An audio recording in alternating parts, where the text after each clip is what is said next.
But I think one of the reasons why these people have this deep-seated anger and resentment is there's a bunch of people out there that have these lives that are deeply unsatisfying, because I think there are so many people that are working all day long doing something that is deeply unsatisfying and almost painful. Yeah, it's soul killing. Soul killing. Yeah. They're stuck in traffic all day, and then they're stuck in a cubicle after that. They relish the time to take a shit in the bathroom and look at their phone. I mean, they literally do that. That's a highlight of someone's day. They get in traffic on the way home. They get home after that, they're watching television, and they're... You ever notice that some people seem to want to hang on to stuff that is bothering them? They're forever talking about it. They don't want to let it go.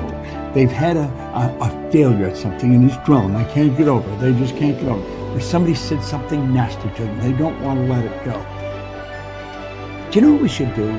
We should ask ourselves, everything that happens, is this serving you? Is this serving you? And if it's not serving you, get rid of it. You don't want anything in your life that's not serving you, that's not causing you to grow, that's not adding to the quality of your life. I don't care what it is. You will find some people, they just hold on to bad stuff. They hold on to problems. They don't want to seem to let it go. And that adds more problems. Whatever you focus on grows. The only thing that can grow is the thing you give energy to. Why would you hold on to anything that's not serving you?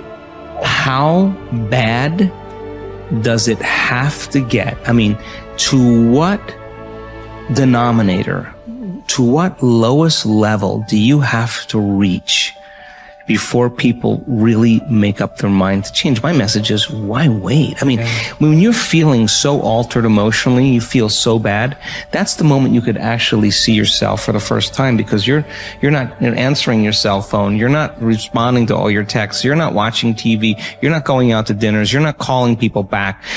Something's altered in you, and you're starting to become self-aware, right?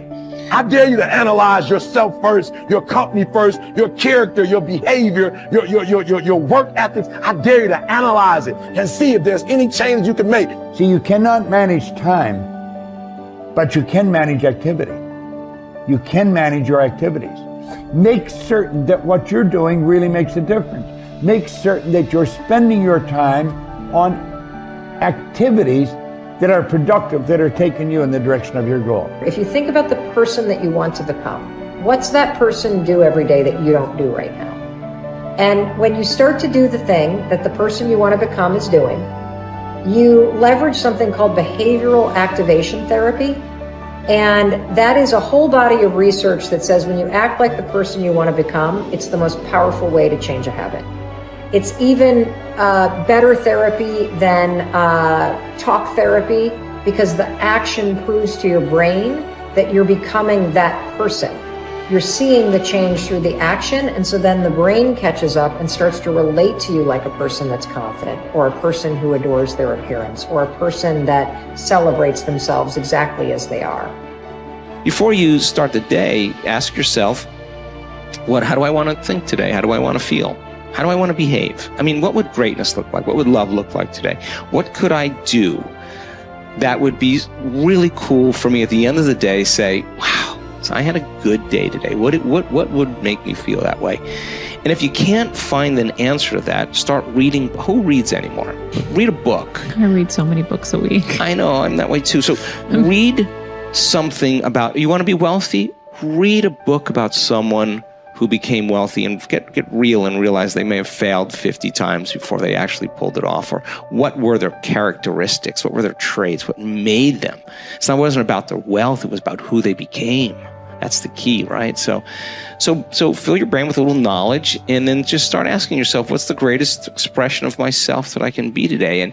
And rehearse it. Rehearse how you're going to be. And then if it leads to a different choice, that's the unknown. Mm-hmm. And just know that it's not going to be predictable. It's going to be a little uncomfortable. That's where the magic happens. If you can stay relaxed and awake in the unknown, things get pretty exciting. When you're back to the known, you're back to the familiar. Don't expect anything to change in your life. And if you say it's that person or that circumstance, you defaulted and went back to the program of the victim, allowing your outer environment controlling your thoughts and feelings. If you truly do this well, This is what I discovered. If I truly feel the feelings of my future before they occur, and I live in that state, I'm no longer looking for it to happen. How could I look for it if I feel like it already has, right? So I try to stay in that state, because then I'm not separate from it. And that tends to be when the magic happens. There's no control anymore. There's no predicting.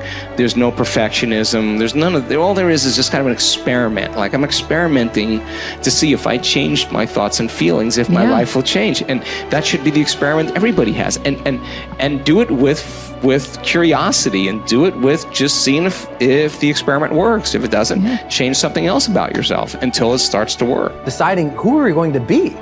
You know, we shouldn't hope to end up one day a magnificent, strong, beautiful, capable, kind, loving person. We should start living like that today, hopefully, so that we become that. That who we become is not an accident, but hopefully a purposeful intent. That our days and how we approach our days are literally driven by the intention of who we're going to bring.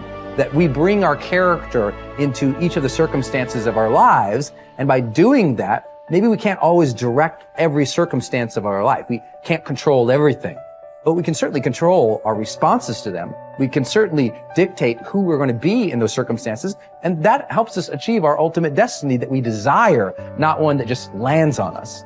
I think the other thing that really comes to people's into their power is when they really discover that, you know, each of our days is something that we can also design. Not just design who we're going to be. How are you going to design your day? What's this day going to be about? What's going to get your attention? What's going to get your focus? And what should not be getting your focus is just your inbox, or just what I call browser blackout, clicking around on all these blue links or images, or swiping here and swiping there, and then losing 4 or 5 hours of your day. Because what ends up happening for so many people is they lose 2 or 3 hours to distraction each day, maybe 4 hours of distraction of television a day. And over the course of their lives, now a decade is gone of opportunity, a decade of missed opportunities to connect with your family, to achieve your dreams, to work a little harder, to contribute that thing you always contribute, to learn that skill that you wanted to learn. Like, we have to decide on our days. We have to design them. We have to wake up and decide what this day is going to be about, what's going to get done, what's going to deserve our focus, who will we reach out to, instead of just responding to everybody else's needs. Look back over your life and ask yourself, what activities, behaviors, or decisions have been most responsible for my success in life to date? You will probably find that less than 5% of the things that you have said or done have accounted for most of the success you have enjoyed. You may find that it was your unique ability to solve a particular kind of problem or to take advantage of a particular type of opportunity. You may find that your special talent was an interpersonal skill that enabled you to influence and persuade other people at a particular time and place. You may find, on analysis, that it was an ability to take charge and accept responsibility for accomplishing a particular goal. Whatever has been responsible for your successes in life to date may be a good indication what you should be doing in the future. Analyze your work based on the measure that I call return on energy. Leaders in every field deliberately apply their talents and energies where they can achieve their greatest return on the amount of energy, mental, emotional, and physical, that they invest in any endeavor. They refuse to take on jobs or work in areas where they cannot perform at exceptional levels. They treat themselves as valuable resources, and they spend their energies very carefully. One of the questions that you might continually ask yourself is this the best possible use of my time and energy? Is what you are doing right now the most valuable thing that you could be doing, given your particular combination of talents and abilities? Often answering this question will help you to see that there is a vast difference between what you are currently doing and what you should be doing if you want to be fulfilling more of your potential. Once you have chosen your ideal job or occupation for this stage of your career, your biggest responsibility is to make the decision to become very good and then to become excellent at what you do. In a lengthy study on successful Americans, the Gallup organization discovered that expertise, or being recognized by your peers as one of the very best in your field, was one of the essential ingredients for success in American life.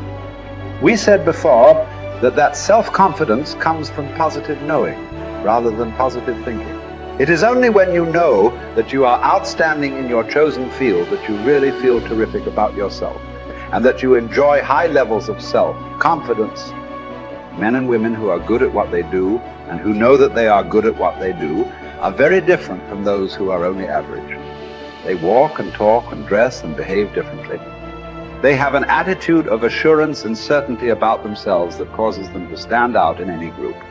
They have a deep down sense of self-worth and self-confidence that is evident to everyone around them. The quality of a person's life is in direct proportion to their commitment to excellence, no matter what their chosen field.